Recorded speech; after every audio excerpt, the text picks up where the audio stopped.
Hope you all are fine and doing well. Myself Harshika Kane and I am your English teacher.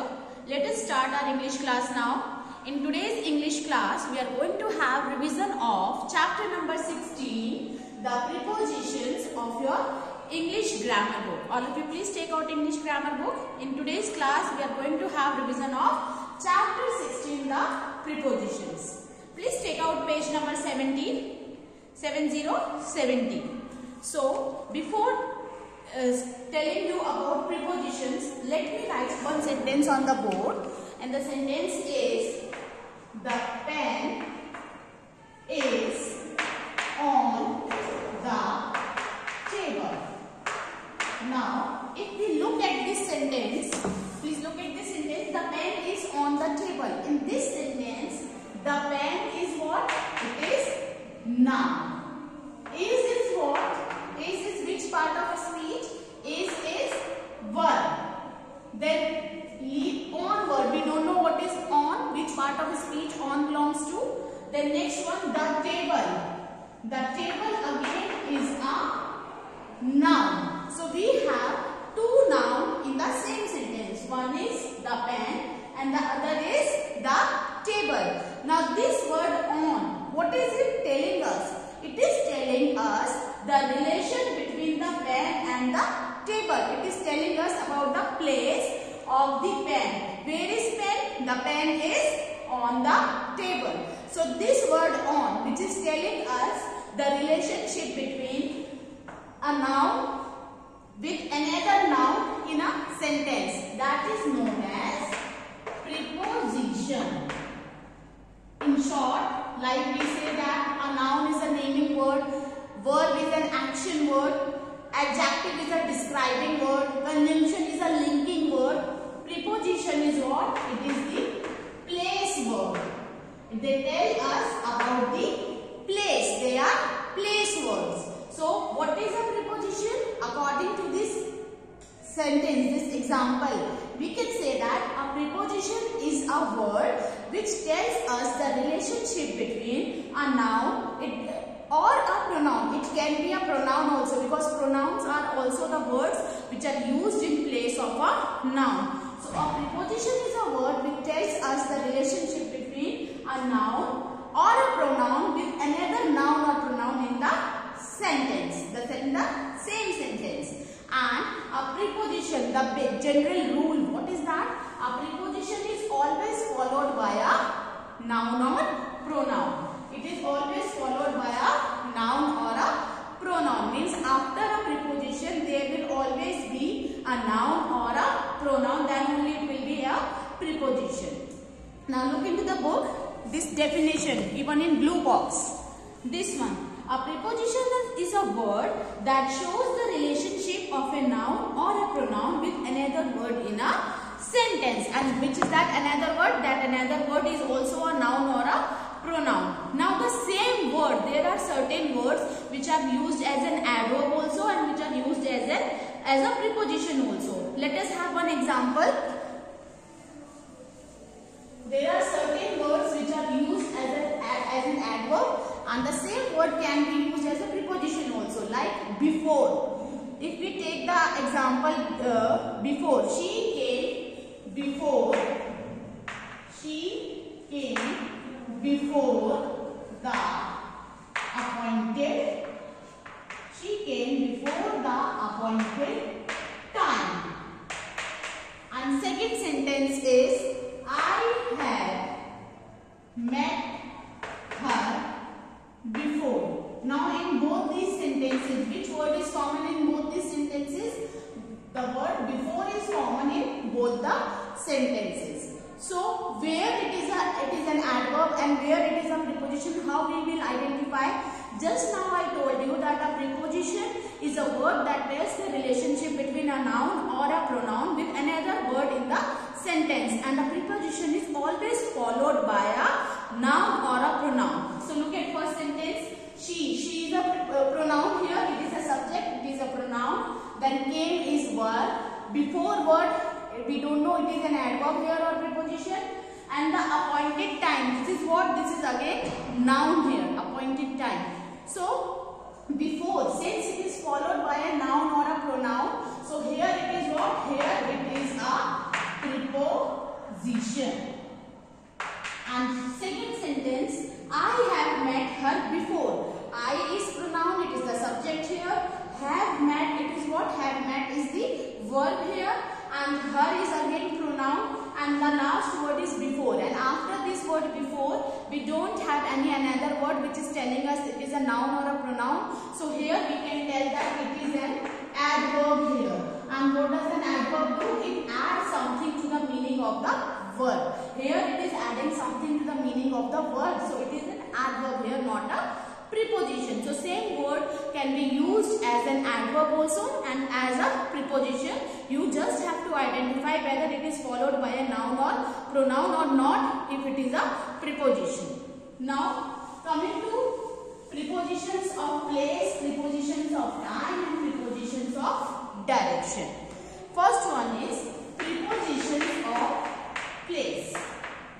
Prepositions of place, like what do they tell us?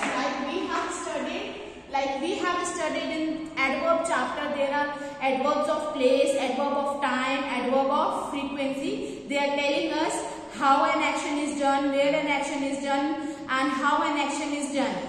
Similarly, we have preposition of place which tells us the direction. They tells us the place, not the direction. They tells us the place where something happens.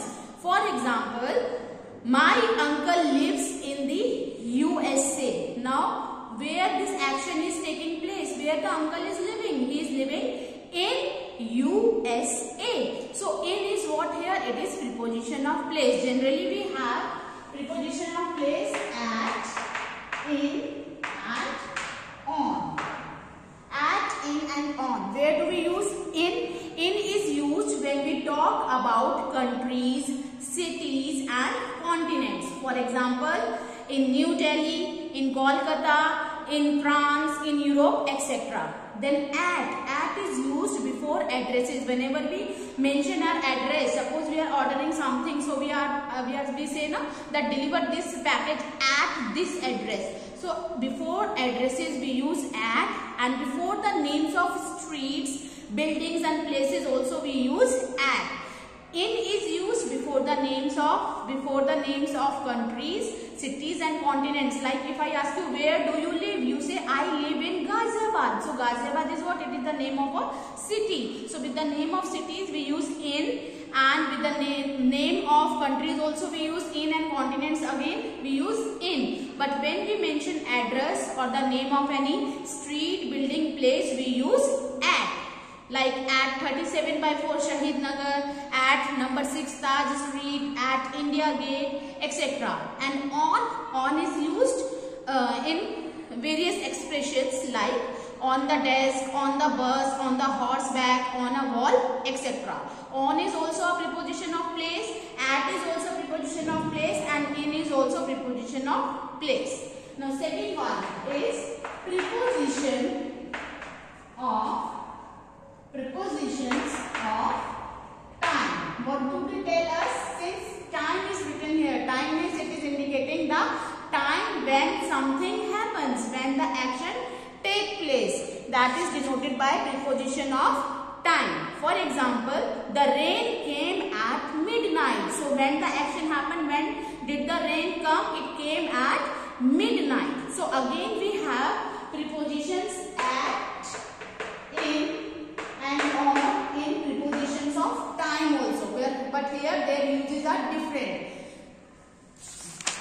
Like in is used before the names of months like January, February, before the names of parts of a day except night. With night we use at, but with other parts of the day like morning, evening and afternoon we use in there. With the names of seasons, winter, summer, monsoon, we use in. And to denote a precise time, like in a few seconds, in a minute, we say in. Then second one, at is used before the word night.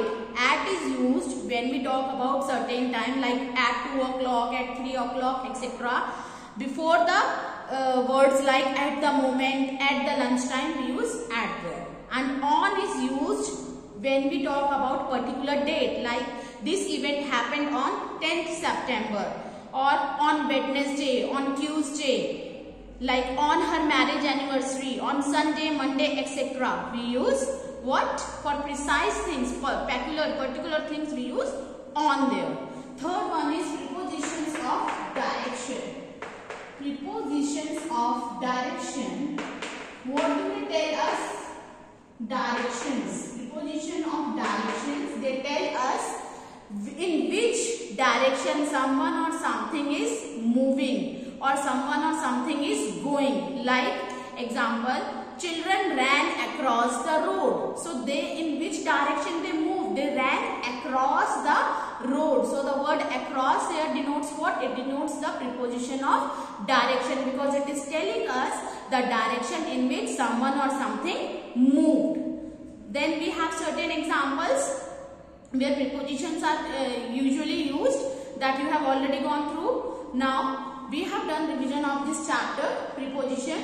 Basically, what is a preposition? It is a word that tells the relationship between a noun or a pronoun with another word in a sentence. We have studied the uses of preposition of place, at, in and on, prepositions of time, at, in and on, and prepositions of direction.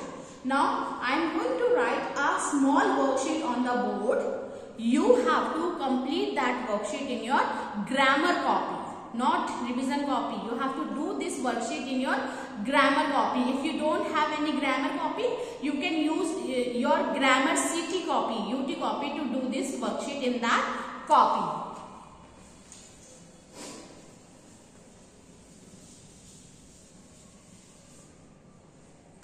First question, question number 1.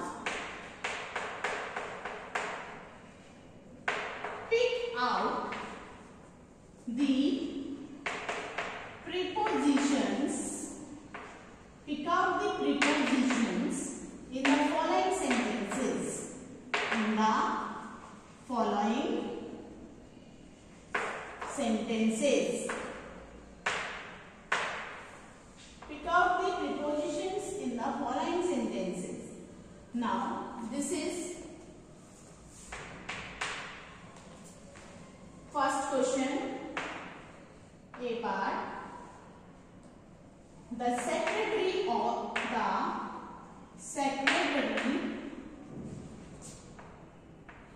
is on duty. This is sentence 1.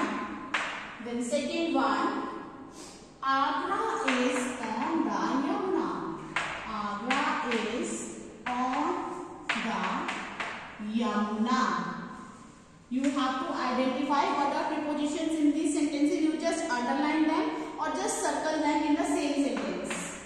Third one, the sun sets. The sun sets in the west. And the fourth one is, there is a long bridge. There is a long bridge over the river. Over the river. Full stop. Then second question, question number 2. What you have to do in question number 2? Question number 2 is, use the following prepositions. Use the following prepositions in making sentences. In making sentences. I will write certain prepositions and you have to frame sentences using those words. First one is within, and second one is near. Use these two prepositions in your own sentences. Then last question is, fill in the blanks. Fill in the blanks with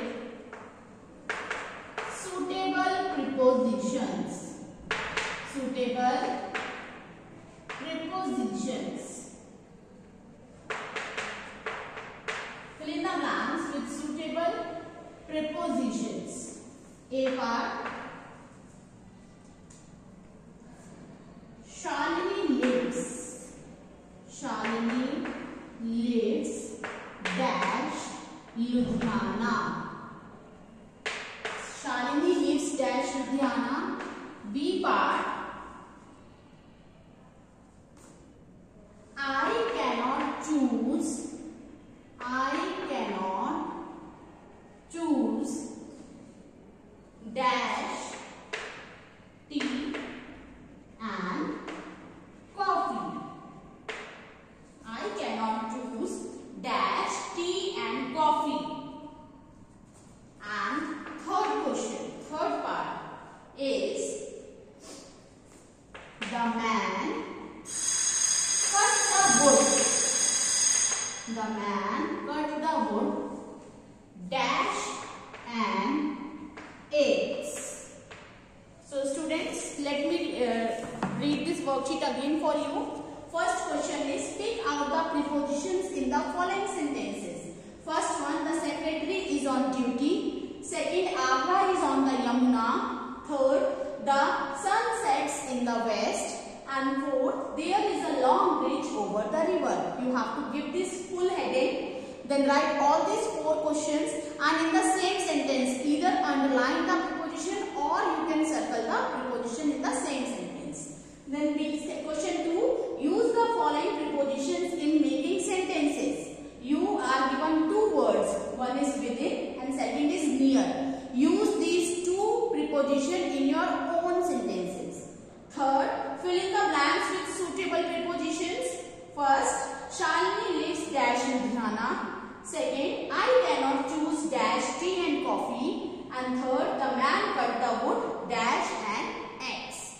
So students, you have to revise this chapter once again. Go through the chapter again.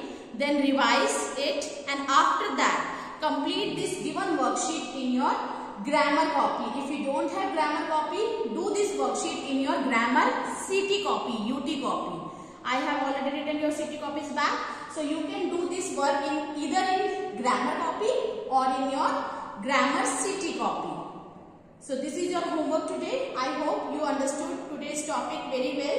If you have any confusion, you just go through the chapter or write down your doubts. And once you come back, I will clear your doubts in the class. Okay students? Now with this I end up today's session. Thank you.